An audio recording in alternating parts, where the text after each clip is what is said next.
Kadang perjalanan bukan sekedar perpindahan tempat, tapi tentang meninggalkan sejenak versi diri yang lama, yang terlalu sibuk, terlalu lelah, dan terlalu sering lupa bagaimana rasanya hidup perlahan. Kita semua butuh ruang jeda, ruang di mana waktu berjalan lebih pelan dan suara hati bisa terdengar lebih jelas. Ini bukan sekedar perjalanan, tapi ini journey.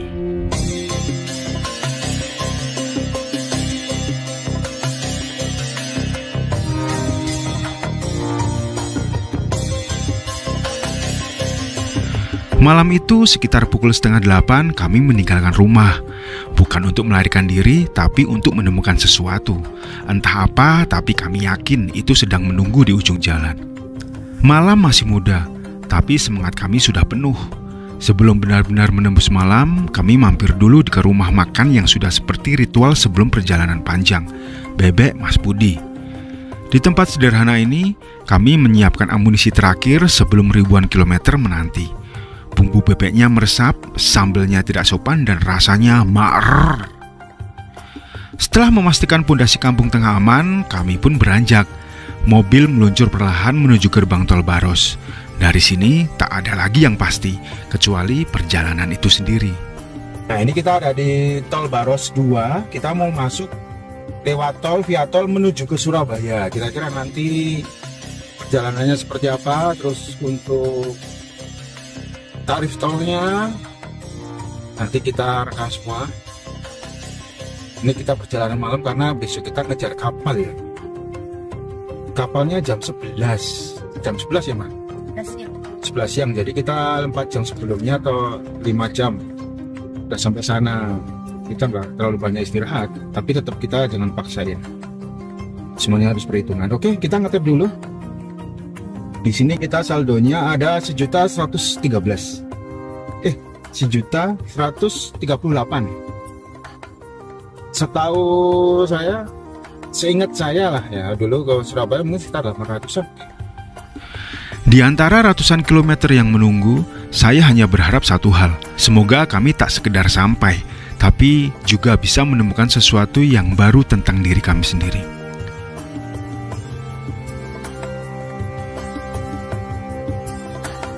Kita sampai di gerbang tol Kali Kangkung Lur jam 1.44, jam 2 kurang seperempat ini.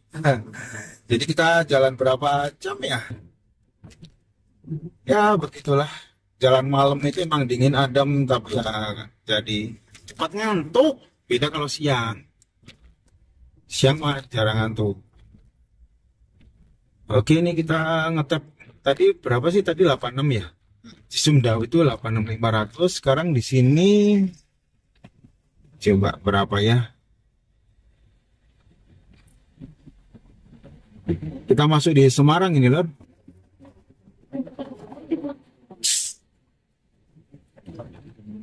Tiga 313 gitu. Oh, 323. 323 kan? Lupa inget 323. Dari tol Cisumdawu utama tadi sampai sini 323, dan Kali Kangkung itu biasanya kalau pas Lebaran itu biasanya free atau dapat diskonnya itu sampai di sini. Nah, kalau udah di sini udah lumayan terurai, sudah nggak ada diskon. Nah, ini kita terus masuk ke mana? Semarang, lanjut lagi ke Salatiga. Jam menunjukkan pukul 1:49.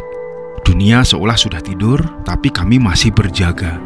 Di depan, lampu-lampu jalan berjajar seperti garis takdir yang belum selesai ditulis.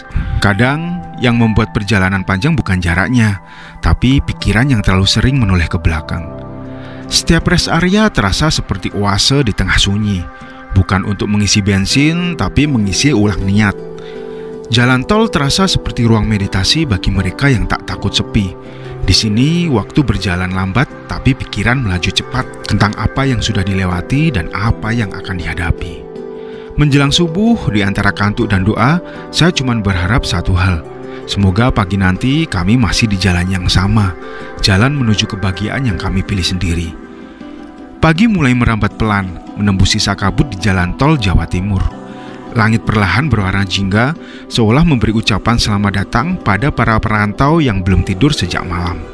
Singkat cerita, kami pun tiba di Surabaya sedikit lebih lambat dari yang seharusnya diperkirakan. Untungnya, pihak kapal yang kami hubungi memberikan informasi bahwa batas waktu maksimal sampai pelabuhan adalah 2 jam sebelum keberangkatan, yaitu sekitar jam 9. Oke lur, kita nunggu dulu. Ini kita udah sampai di pelabuhan. Kapal Kirana 7 belum datang dan nanti kita harus ambil barcode juga di depan tadi, di gapura pertama. Tadi nggak ada karena kapalnya belum sandar. Pokoknya begitu kapal sandar, barcode-nya keluar. Nanti kita balik lagi ke sana. Cuman di sana ada toilet. Kalau kita nunggu di sana ya udah kita di sini aja. Kebetulan ini juga teduh. Nah oke lur, itu udah masuk, itu kelihatan kapal Kirananya udah sandar. Jadi kita keluar lagi ambil barcode. Jadi tadi di awal itu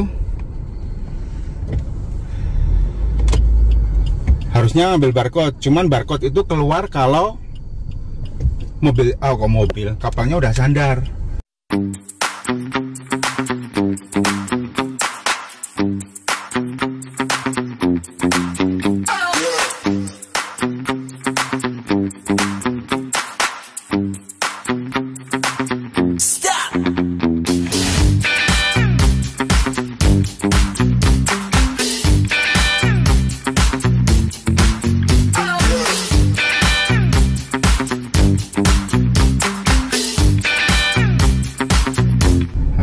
Itu gimana coba tadi?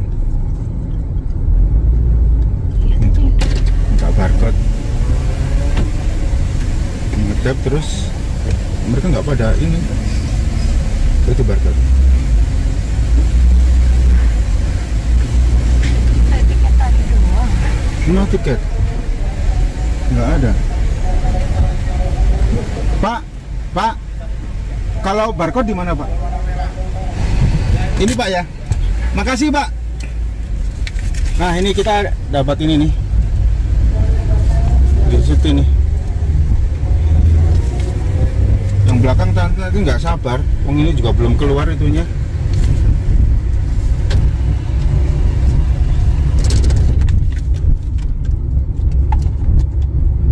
Itunya barcode-nya. Terus kita masuk.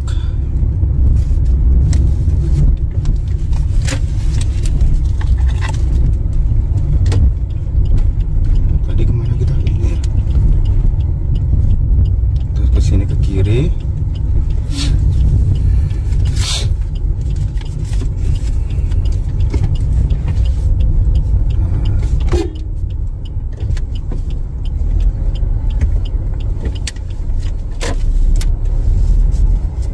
Jadi jangan lupa ngambil barcode itu. Soalnya kalau nggak ngambil barcode nanti ini keluar lagi. Nah baru kita masuk di sini nih.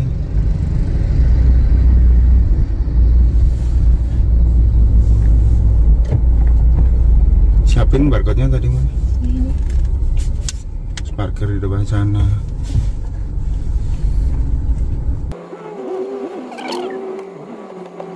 Si Pak, ini ya? Terus ini kemana Pak? Masuk dulu. Masuk? Ya. Parkir di sini? Kapal apa? Kirana ya? Ya belum datang kapal sampai sini. Oh bukan itu? Bukan, itu ke Lombok itu. Iya ke Lombok. Kirana 7 kalau ke Lombok. Ada Kirana 7. Oh saya Kirana 7. Kirain kan nih. Makasih Pak. Parkir situ ya Pak ya? Oh, oh ada Kirana 7. Nah itu baru tahu juga. Dan kita dapat apa itu? Gelang. Ini pakai sampai turun. Sampai turun. Nggak dibalikin kan? Anda apa? Mas kalau di bawah nggak bisa bawa barang dari ini. Anda bawa barang apa itu Bapak? Misalnya makanan nggak bisa. Bisa nggak Bapak? Nanti barang-barang yang penting Bapak dibawa ke atas saja, jangan tinggal di mobil. Soalnya nanti waktu perjalanan nggak bisa ke bawah Bapak. 28, 27 sama 26. Oh jadi nggak rebutan ya? Nggak rebutan. Nanti kalau ada yang dapatin Pasti dapat kursi ya? Bapak, konfirmasi ke security aja. Mobil-mobil mulai bergerak perlahan, menuruni tanjakan dermaga menuju perut kapal Kirana 7. Saya bisa merasakan getaran dari dek baja di bawah roda. Sebuah momen kecil tapi simbolik, seolah kami sedang melangkah ke babak baru dalam perjalanan ini. Setelah mobil terparkir rapi di dek paling bawah, kami diarahkan untuk naik ke lantai 2. Di sana ada ruang check-in, pusat informasi, dan tempat kami akan menghabiskan waktu selama pelayaran, kelas ekonomi tidur. Ruangan itu sederhana, deretan kasur tipis berjajar rapat dengan nomor-nomor kecil di ujung setiap tempat tidur. Namun entah kenapa ada kehangatan tersendiri di dalamnya. Mungkin karena di sini semua orang datang dengan tujuan yang sama, menyeberangi laut, meninggalkan daratan untuk sementara waktu, dan mencari arti baru dari kata berangkat.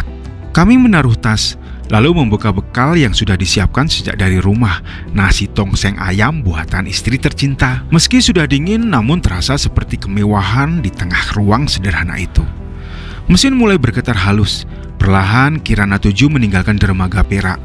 Daratan Surabaya semakin menjauh dan 15 menit kemudian suara petugas kapal menggema melalui pengeras suara mengumumkan bahwa sebentar lagi kami akan melewati jembatan Suramadu, ikon yang selalu membuat setiap pelayaran dari Surabaya terasa istimewa. Kami segera naik ke dek paling atas.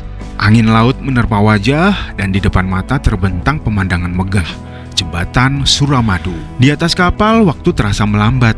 Kami punya kesempatan untuk menikmati hal-hal kecil yang sering terlupakan. Percakapan ringan dengan orang baru, deburan ombak yang menenangkan, atau sekedar menikmati angin laut pada malam hari. Semua ini adalah bagian dari perjalanan, sebuah jeda yang kita butuhkan sebelum kembali melanjutkan langkah. Setelah sekitar 20 jam berlayar, kapal Kirana 7 pun tiba di Pelabuhan Lembar. Semua penumpang langsung bersiap, tas-tas diangkat, mesin-mesin dinyalakan, dan wajah-wajah lelah tiba-tiba berubah jadi antusias. Namun seperti biasa, tak ada perjalanan yang benar-benar mulus. Pintu keluar dari dek bawah terhalang oleh satu truk besar yang tak bisa bergerak. Mesinnya mati, rem tangan terkunci, dan lebih parah lagi, kuncinya hilang entah kemana. Para petugas pun mondar-mandir mencoba mencari solusi. Oke lor, selamat pagi. Sekarang pukul 10 pagi, udah ada di Pelabuhan Lembar. Barusan ketahan cukup lama karena ada di pintunya ada truk yang hilang kunci, jadi ketahan. Nah ini kita mau masuk.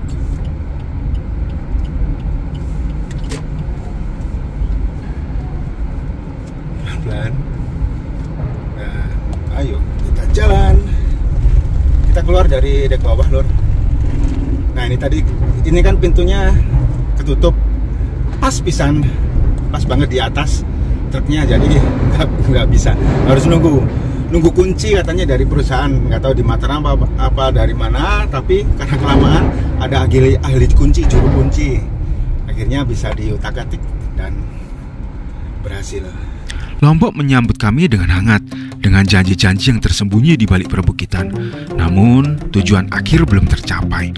Dari Pelabuhan Lembar, kami kembali memacu mobil, menembus jalan berliku menuju timur. Setiap tikungan, setiap tanjakan makin membuat jantung berdetak lebih kencang. Bukan karena lelah, tapi karena rasa tak sabar yang sulit dijelaskan. Karena kami tahu, di ujung jalan ini, Rinjani sudah menanti. Memasuki kawasan Pusuk Sembalun, suasana mulai berubah. Udara jadi lebih sejuk, kabut tipis turun di antara pepohonan, dan monyet-monyet liar tampak duduk santai di pinggir jalan, seolah menyambut setiap kendaraan yang lewat. Jalanan menanjak tajam, berliku, tapi pemandangan di kanan kirinya seperti lukisan alam yang hidup. Dari titik tertentu, lembah Sembalun terlihat jauh di bawah. Hamparan hijau yang tenang, dikelilingi perbukitan dengan cahaya senja yang jatuh perlahan di punggungnya. Menuruni Pusuk Sembalun memberi sensasi yang tak biasa. Ada rasa syukur yang pelan-pelan tumbuh, bahwa semua lelah di perjalanan panjang ini akhirnya terbayar lunas di setiap pemandangan yang terbentang di depan mata. Menjelang sore kami tiba di Sembalun, sebuah desa yang berdiri tenang di kaki Rinjani dengan udara yang jernih dan langit yang luas. Kami belum tahu di mana akan menginap malam itu, tapi entah kenapa hati terasa tenang, karena di sini setiap sudut seperti room.